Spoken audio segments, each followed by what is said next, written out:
पीले दांत वाली बहू। रंजना कभी ब्रश नहीं करती थी। उसे कितनी बार उसके माँ बाप ने डांटा, लेकिन उसका कोई असर उस पर होता ही नहीं था, जिस कारण से उसके दांत पीले पीले हो जाते हैं।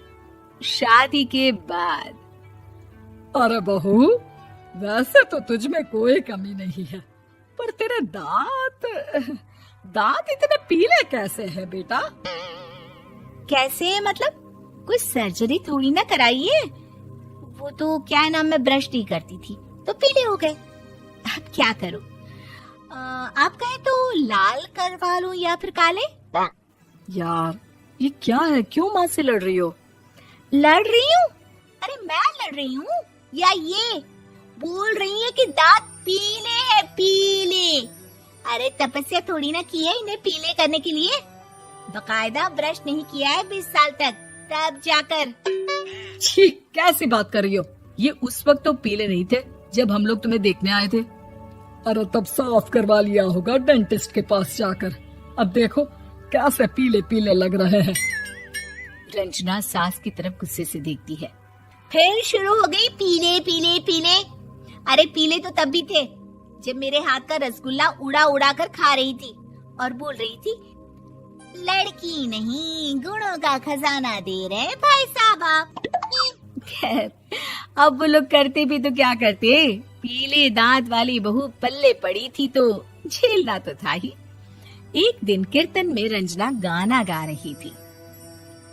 अरे कमला बहन, माँ का द्वार है, यहाँ तो सब शुद्ध होकर आते हैं, फिर अपनी बहू को ब्रश भी नहीं करवाती तुम।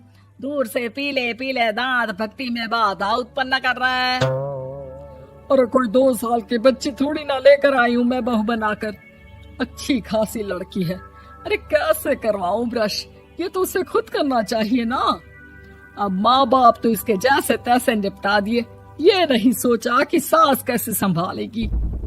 सास बहू को लेकर घर आ जाती है, लेकिन सोच लेती है कि अब इसे लेकर कहीं नहीं जाएगी। अगले रोज बहू कहती है, अरे क्या हो गया, मंदिर नहीं जाना क्या? कीर्तन का वक्त हो रहा है। मेरी मधुर वाणी से कान्हा जी जागते हैं और सोते हैं। आप तो जानती है ना उनकी भक्ति में कितना मन लगता है मेरा। वो क्या है ना, तबीयत ठीक नहीं लग रही है मेरी, आराम करूंगी मैं। तबीयत ठीक नहीं लग रही? अभी तो मिथुन के गाने पर नाच रही थी आप, और अब बोल रही है कि तबीयत ठीक नहीं लग रही। अरे भक्ति में मन लगा लो सासू माँ, ऊपर जाना है, क्या मुंह दिखाओगी आप? हाँ? सास को बहू की बात पर गुस्सा आ जाता है। मैं क्या मुंह दिखाऊंगी, इसकी चिंता तो ना कर, समझी? अपने मुंह की चिंता कर, जो ये पीले पीले दांत लेकर हर जगह पहुंच जाती है। पता है लोग कितना मजाक बनाते हैं। ना जी ना, मैं नहीं जाना कहीं तेरे साथ। तो ये बात है, कोई ना, मत जाओ, मैं अपने कमरे में ही बैठकर भक्ति कर लूंगी। ऊपर वाला दांत थोड़ी ना देखता है, मन देखता है, भावना देखता है।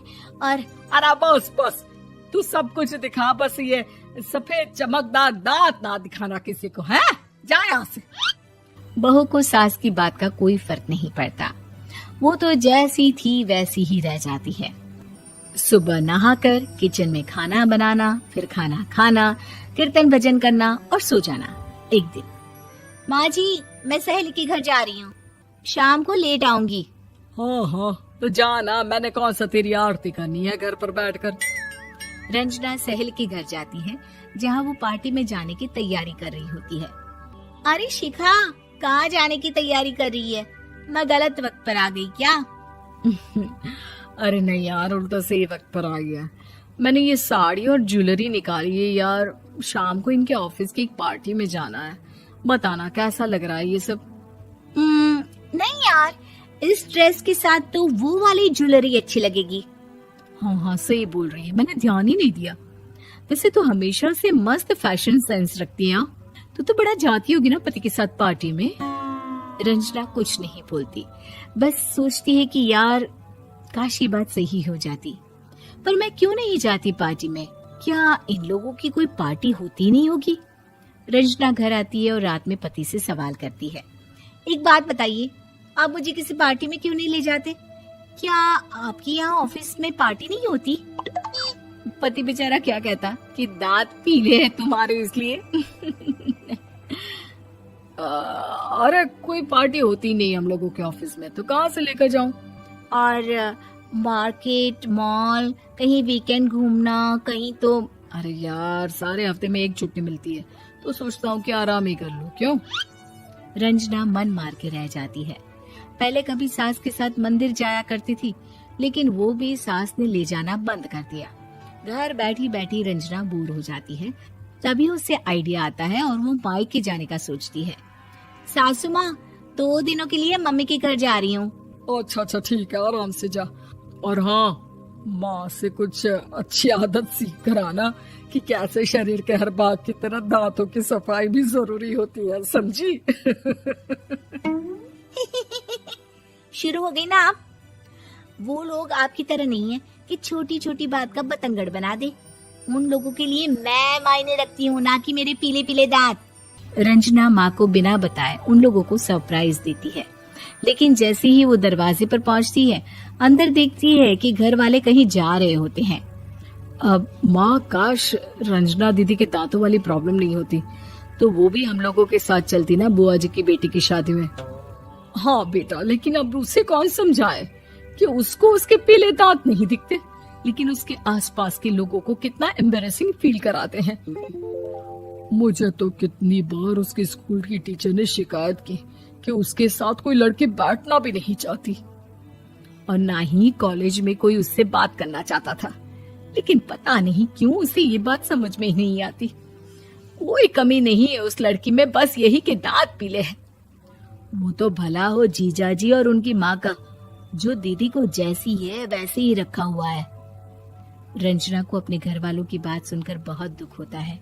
वो सोचती है कि वो क्या करे, लेकिन फिर वो सीधा डेंटिस्ट के पास जाती है, अपने दांत चमकाती है और कसम खाती है कि वो रोज ब्रश करेगी।